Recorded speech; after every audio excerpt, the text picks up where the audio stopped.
Today we're talking about something that affects tens of millions of Americans directly, and most people won't hear about it until it's already done. The early forecast for the 2027 Social Security cost of living adjustment just came in at 4.2%. That number surprised economists who had been predicting something closer to 2.5. It surprised advocacy groups that had spent months urging Congress to do more. And honestly, it surprised a lot of retirees who had mentally prepared for another year of barely keeping up with their grocery bills. Now, before we go any further, this is a forecast, not a final number. We'll explain exactly what that means, how it gets calculated, and what you should realistically expect, because the difference between a rumor and a plan is understanding how the process works. So if you receive Social Security retirement benefits, survivor benefits, disability benefits, or if you're a veteran receiving VA compensation, stay with us. The next few minutes could genuinely change how you plan your finances for the next 2 years. For the past several years, the conversation around Social Security adjustments has been shaped almost entirely by inflation. And not the kind economists track in spreadsheets, the kind you feel when you're standing at a gas pump or checking out at the pharmacy. Back in 2022, inflation hit levels most Americans hadn't seen since the 1980s. The Social Security Administration responded with an 8.7% COLA for 2023, the largest adjustment in roughly 4 decades. That was real money for a lot of people. Someone receiving $1,800 a month saw an increase of about $157. Then 2024 brought a 3.2% adjustment, and 2025 came in at 2.5%. Each year, the increase got a little smaller as inflation appeared to be cooling. A lot of retirees felt like they were slowly losing ground again because in many cases, they were. Here's why. The COLA is tied to a specific inflation index called the CPIW, which stands for the Consumer Price Index for urban wage earners and clerical workers. The problem is that index was originally designed to track spending patterns for working age people, not retirees. Older Americans spend more of their budget on healthcare and housing, two categories that have continued rising even as overall inflation dipped. So for years, advocacy groups have been pushing for the SSA to switch to a different index called the CPIE, which stands for the Consumer Price Index for the elderly.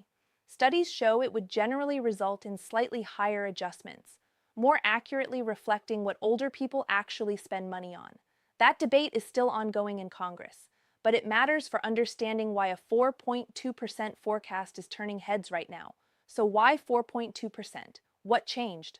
The forecast comes from independent economic analysts who track the CPIW data released each month by the Bureau of Labor Statistics. The official COLA is calculated using the third quarter average, meaning July, August, and September data. Right now, we're working off projections, but those projections are based on real data trends that have already started showing up. A few things are driving this upward pressure. First, energy costs. After 2 relatively stable years, energy prices have started climbing again, particularly home heating costs and utility rates in many parts of the country. For retirees on fixed incomes, this isn't background noise. It's a real budget hit every month. Second, healthcare inflation. Medicare, Part B premiums, prescription drug costs, and out-of-pocket expenses for medical procedures have all seen notable increases. Even with the Inflation Reduction Act's drug price negotiations kicking in for some medications, the overall healthcare cost burden for older Americans has remained elevated. Third, food costs. Grocery prices stabilized for a while, but recent supply chain disruptions, tied to weather events, international trade tensions, and transportation costs, have pushed some staple food prices back up. Eggs, cooking oil, fresh produce in certain regions, these have all seen renewed pressure. When you add those 3 categories together, it starts to paint a picture of why the inflation index that Social Security uses could come in higher than analysts initially expected. Now, a 4.2% increase on an average monthly benefit of around $1,907, which is roughly the current average for retired workers, would translate to an additional $80 per month or about $960 per year. That's not a windfall, but for someone managing a tight fixed income, it genuinely matters.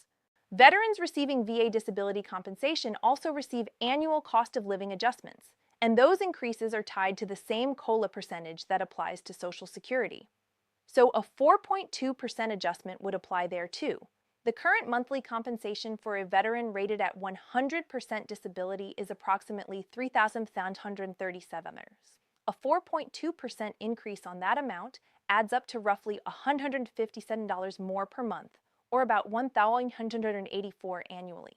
For veterans at lower disability ratings, the dollar amounts are smaller, but the percentage increase is the same across the board. Veterans who receive both VA compensation and Social Security, which is legal and common, would see both checks go up under this forecast. These benefits aren't offset against each other the way some people mistakenly believe, as long as the veteran isn't receiving military retirement pay under certain dual compensation rules. But for most disabled veterans, both streams go up together. There's also an important distinction worth mentioning. VA pension benefits, which are income-based and available to low-income wartime veterans, also receive annual COLA adjustments. The same 4.2% figure would apply there as well. One thing veterans should always verify is whether they have claims pending with the VA, because if a claim gets approved and backdated, that back pay amount is not adjusted for COLA. You only receive COLA on the amounts being actively paid going forward. It's worth keeping in mind as you track any open claims. Let's be very clear about timing, because this is where a lot of people get confused. The official 2027 COLA announcement will come from the Social Security Administration in October 2026. That's when the third quarter CPIW data is finalized and the actual adjustment percentage is locked in. What we have right now is a projection, and projections can move. If inflation cools unexpectedly over the summer, the number could come in lower. If energy prices spike again or food costs accelerate, it could come in even higher. Here's how to track it yourself without relying on any single news source. The Bureau of Labor Statistics publishes monthly CPI data, usually around the 10th to 15th of each month for the prior month's data. The website is bls.gov, and they have a straightforward summary that anyone can read. You don't need to be an economist to follow along. The Senior Citizens League, which is a nonpartisan advocacy group based in Washington, publishes monthly COLA estimates based on the same BLS data. They update their forecast every month, and their track record of accuracy is generally solid. They've been doing this for years, and their estimates tend to be within a few tenths of a percentage point of the final number by the time summer arrives. The Social Security Administration itself publishes a news release each October at ssa.gov. That's the only official source. Anything you see before then is a projection, including the 4.2% figure we're discussing today. So here's a practical suggestion. Bookmark bls.gov and check it in August and September. By the time you see the July and August CPI numbers, you'll have a very good sense of where the final COLA is heading. Not everyone is celebrating this forecast, and it's worth understanding why. Some economists and policy analysts argue that a higher COLA, while welcome for current beneficiaries, actually accelerates the timeline for Social Security's long-term funding challenges. The Social Security Trust Fund is projected to face a shortfall in the early to mid-2030s. Some estimates say 2033 or 2034, at which point, without congressional action, benefits could be cut to roughly 77 to 80% of scheduled amounts. A higher payout now means the trust fund draws down a little faster. This doesn't mean the COLA is a bad thing. It means it's part of a larger conversation that Congress has been putting off for years. On the other side, advocates for seniors, including AARP and the National Committee to Preserve Social Security and Medicare, argue that the COLA still isn't enough. They point to data showing that since 2000, Social Security benefits have lost roughly 20% of their purchasing power, even accounting for all the annual adjustments. In other words, $100 of benefits in 2000 only buys about $80 worth of goods today when you account for how senior-specific costs have risen.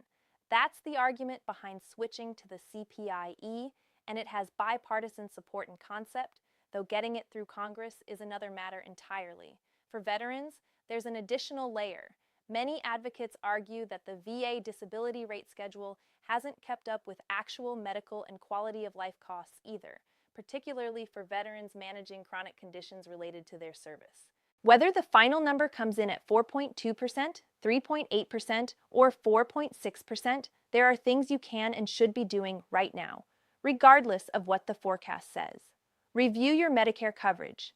Medicare open enrollment runs from October 15th to December 7th each year. Any increase in your Social Security benefit can be offset if your Medicare Part B premium goes up, and premiums tend to rise annually as well. Make sure your plan still makes sense for your health situation and budget. Check your SSA account online. If you haven't set up a My Social Security account at ssa.gov, it takes about 15 minutes and gives you direct access to your earnings history, estimated benefit amounts, and any notices the SSA sends you. It's the most reliable way to stay on top of your benefits. If you're a veteran, log into va.gov. Make sure your direct deposit information is current, that your disability rating is accurate, and that you've filed any claims you're entitled to file. The PACT Act expanded eligibility for a large number of veterans with toxic exposure conditions, and many who qualify still haven't applied. Talk to a financial counselor. Many area agencies on aging offer free or low-cost financial counseling for seniors. The National Foundation for Credit Counseling also has resources specifically for people on fixed incomes. A one-hour conversation with someone who understands Social Security and Medicare together can save real money. It's easy to lose track of just how much the COLA has varied over the decades. In the late 1970s and early 1980s, when inflation was running at double digits, Social Security recipients received adjustments of 9, 11, and even 14% in a single year.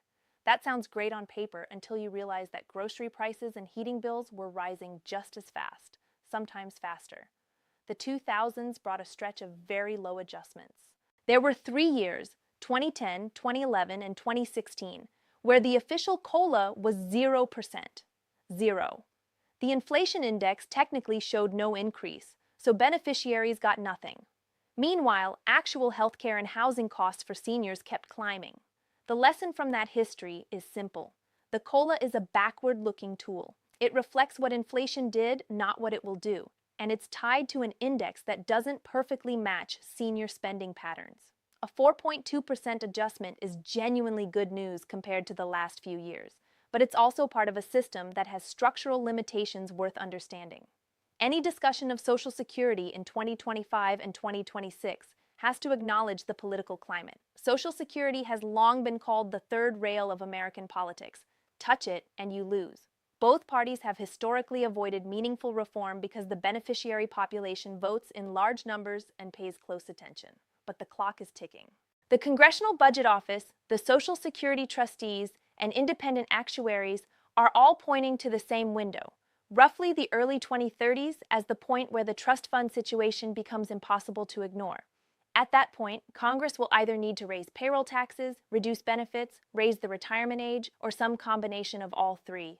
What does this mean for someone who is already receiving benefits or will be within the next 5 years? Practically speaking, most reform proposals, even the more aggressive ones, include protections for current beneficiaries and those nearing retirement age. The political will to cut benefits for people already depending on them simply doesn't exist in any realistic scenario. But for younger workers and those in their 40s and 50s, this is a conversation worth following closely. The shape of Social Security in 2035 may look somewhat different from what it looks like today. The Social Security Administration has not yet commented on the 4.2% projection, which is entirely appropriate since the official announcement doesn't happen until October. The SSA doesn't typically respond to independent forecasts. What they have done is publish updated guidance on the PACT Act benefit expansions, updated their online tools for estimating retirement benefits under different claiming scenarios, and expanded their online service options to reduce the need for in-person visits, which remain difficult in many rural areas. AARP released a statement noting that while the projected adjustment is encouraging, they continue to push for the CPI-E switch and for Congress to address the long-term funding gap before it becomes a crisis. The veterans of foreign wars and the American Legion have both indicated they'll be monitoring the final COLA figure closely and pushing for full application across all VA benefit programs, not just disability compensation.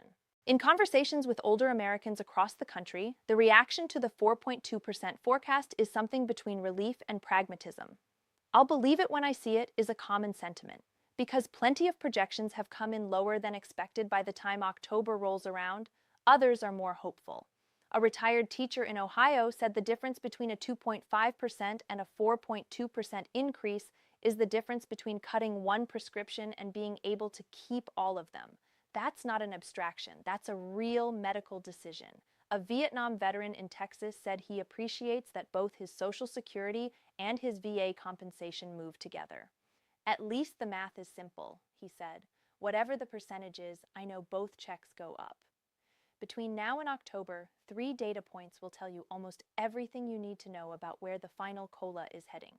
The July CPIW release in mid-August, the August CPIW release in mid-September, and the September CPIW release in mid-October, which will come just days before the SSA's official announcement.